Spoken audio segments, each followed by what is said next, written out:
Last year, the Philadelphia Flyers and Washington Capitals battled neck and neck down the stretch until the final games of the season before the Caps eked out the second wild card spot.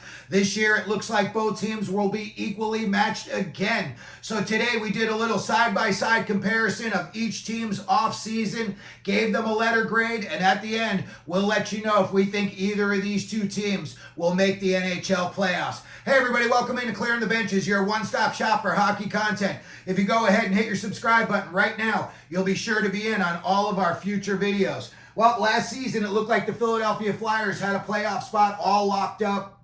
And then in the final 2 weeks of the season, they choked it away. The Caps did not get red hot, but the Caps were, playing well enough that they were gaining ground. And I believe it was either second to last or maybe even in the last game of the season that they clinched the second wild card spot. We all know that they got swept by the Rangers in the first round, but it was a big-time accomplishment for the Caps to make it that far. So when we look at what the Caps did this offseason, let's start off with the goaltending. And Darcy Kuemper is out. He was traded to the Los Angeles Kings for Pierre-Luc Dubois. Logan Thompson of the Vegas Golden Knights, he is now in. So they're going to be rolling with Charlie Lindgren and Logan Thompson between the pipes down in D.C. Well, we see what the Flyers have got going on in the pipes. They're going status quo from the end of last season. Ivan Fedotov and Sam Ersson.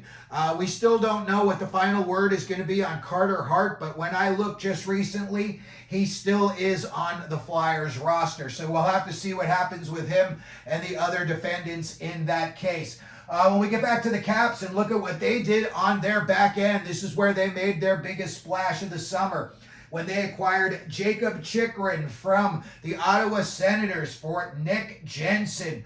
They also signed what I would consider a stay-at-home lockdown defenseman in Matt Roy from the Los Angeles Kings. Nicolas Aube-Kubel is out. He went to Buffalo. And they also signed one of their recent draft picks, Leon Mugli, to an ELC. Well, we look at the Flyers did over the summer on their back end. They signed the former #1 overall pick of the St. Louis Blues, Eric Johnson. I think that's a really good move for them. Johnson's been around lately, but he seems to be the consummate professional. You got a guy like Jamie Drysdale back there that was drafted 6th overall by the Ducks. I'm sure they're going to have him either rooming with him on the road or spending a lot of time with Eric Johnson so he can pick up all the little tricks of the trades. They also signed Igor Zamula to a 2-year deal. Ryan Ellis is on long-term IR. I don't know what's going to happen with them, but that could open up some money for them. And as of this video shooting, Mark Stahl is still an unrestricted free agent. We get back to the Caps, and when we look at their forward situation, they've got some questions that need to be answered regarding TJ Oshie and Nick Backstrom. I believe Backstrom retired, and I think Oshie probably will do so. Maybe if not this year, in the off-season after the season, but I don't think he's going to play this year. I think if both of those guys were to get either bought out, put on LTIR, that would open up probably somewhere around $10, $12, $13 million in cap space, and I'm sure the Caps would be very eager to get Alexander Ovechkin some more help, in the Wayne Gretzky goal chase. Then they also traded for Pierre-Luc Dubois.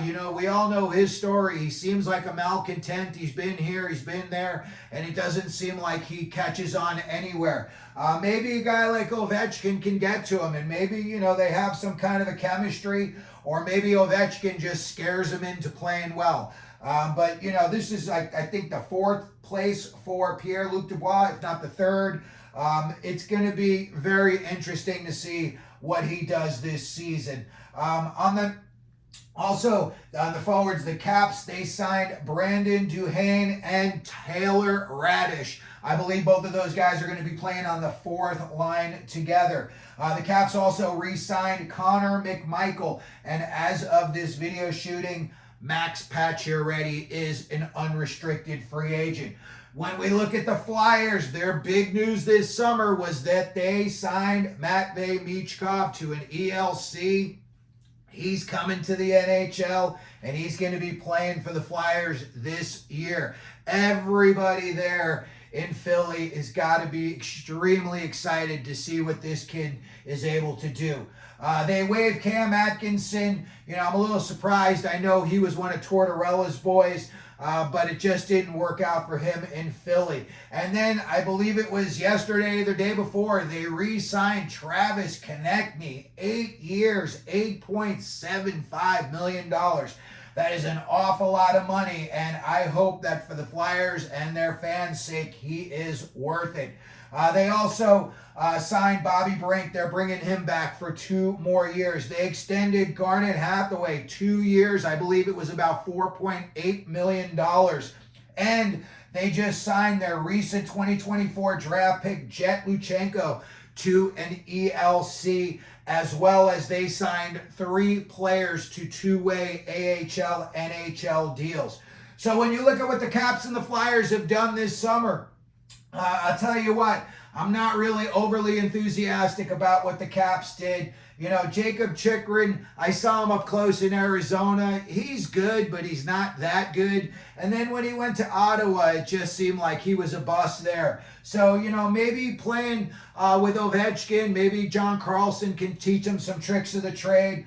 But, you know, when I looked at that, I thought that was the big news for them, and then bringing in Pierre-Luc Dubois. Now, if both of those guys were to play well, I think, you know, that they would have a chance that they could make another playoff run like they did this past season. But for this off-season grade, I am going to give the Washington Capitals a C+. My other question is, will this goaltending tandem of Logan Thompson and Charlie Lindgren hold up? So when I think the season comes to an end, I do not think that we're going to be seeing the Washington Capitals in next season's playoffs. When we look at the Philadelphia Flyers for their overall grade, you know what? Based on Eric Johnson and them getting Michkov over and also bringing in Garnet Hathaway again for 2 more years, I think, you know what? This team was real close last year. I know that they fumbled it down the stretch, but I think because of the guys they've added, and you have that unknown it factor in Matvei Michkov, this team, their offseason, very exciting. And I'm going to give the Flyers a B- for this offseason. They didn't do much, but Michkov could be a difference maker, and if he lights it up, I think that the Philadelphia Flyers could get a wild card spot. So that's going to do it for today's video. We just wanted to do a little side-by-side comparison of the Washington Capitals and Philadelphia Flyers off-season. Let me know what you think down in the comment section. If you could, please like the video. Don't forget to subscribe. And as we always do here at Clearing the Benches, let them know you're out there.